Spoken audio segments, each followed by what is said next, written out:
আসসালামু আলাইকুম। Israel, Iran বা যুক্তরাষ্ট্রের এই ত্রিমুখী যুদ্ধে সবচেয়ে বড় নায়ক হচ্ছেন আয়াতুল্লাহ আলী খামেনি। যখন তার সহযোগী সকল কমান্ডার নিঃশেষ, অনেক জুনিয়র কমান্ডারদেরকে সংগঠিত করে যেভাবে লড়াই করেছে, এটা সম্ভবত ইতিহাসে নজিরবিহীন।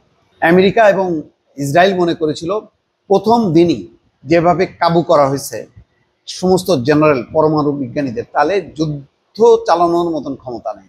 সেই ক্ষমতা কিন্তু দেখিয়ে দিয়েছে আয়াতুল্লাহ আলী খামেনি। এবং সেই কাজটি 85 বছর বয়সে তার এই কাজটি করতে যেয়ে তাকে যথেষ্ট পরিমাণ নিরাপত্তার আবরণে চলে যেতে হয়েছে। আমেরিকা বা ডোনাল্ড ট্রাম্প বলছিল যে আমরা জানি খমেনি কোথায় আছে, কিন্তু আমরা তাকে এখন শেষ করব না। তার মানে একটা আওয়াজ দিছে মনোবল ভাঙার জন্য। ইসরায়েল বলছে যে আমেরিকা অনুমোদন দেয়নি বলে আমরা প্রথম দফায় তাকে হত্যা করিনি। পরেও বলেছে যে আমরা ইচ্ছে করলে পারি, কিন্তু করছি না, ন্যূনতম একটা যে পরিস্থিতিটা বজায় রাখছি। এখন একটা ভিডিও বার্তা দিয়েছে আয়াতুল্লাহ আলী খামেনি। ইসরায়েলের বিরুদ্ধে ইরান বিজয় অর্জন করেছে।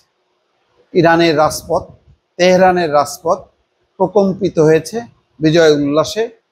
কেননা ইরান একই সঙ্গে শুধু ইসরায়েলকে মোকাবেলা করেনি, একই সঙ্গে শক্তিধর মার্কিন যুক্তরাষ্ট্র তাকেও মোকাবেলা করেছে।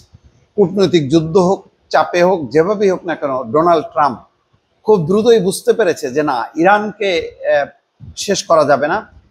ইরান শত বছর, হাজার বছর ধরে লড়াই করে যাবে, কিন্তু ইরান মাথা নত করবে না। ফলে দ্রুতই উপলব্ধি এসছে ডোনাল্ড ট্রাম্প এবং যুদ্ধবিরতির ঘোষণা করে সেই জায়গা থেকে বের হয়ে এসছে এবং ইসরায়েলকেও বলেছে যে তোমরাও যুদ্ধ বন্ধ করো।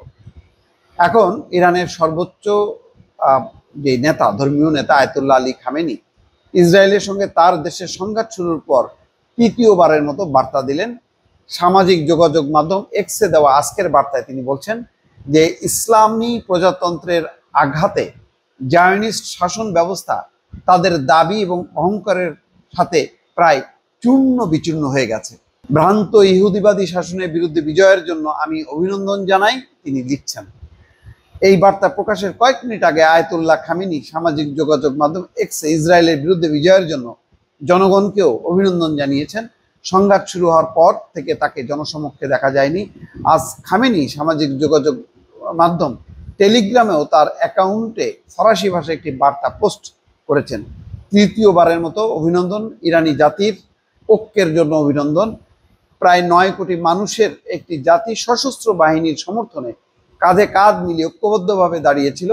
ইরানি জাতি তার স্বতন্ত্র চরিত্র প্রদর্শন করেছে এবং দেখিয়েছে প্রয়োজনে এই জাতির পক্ষ থেকে একটি কণ্ঠস্বর শোনা যাবে, অর্থাৎ ঐক্য। যদিও ইরানের অনেক রাজনৈতিক বিভাজন আছে, ইরানের ইয়াং জেনারেশন, বহু জেনারেশন আছে যে জেনারেশন পছন্দ করে না খামেনির এই শাসন, কিন্তু যেহেতু ইসরায়েল আক্রমণ করেছে, দেশ আক্রান্ত হয়েছে, এখানে সবাই তার মতপার্থক্য ভুলে ঐক্যবদ্ধ হয়েছে খামেনির এই আহ্বানে।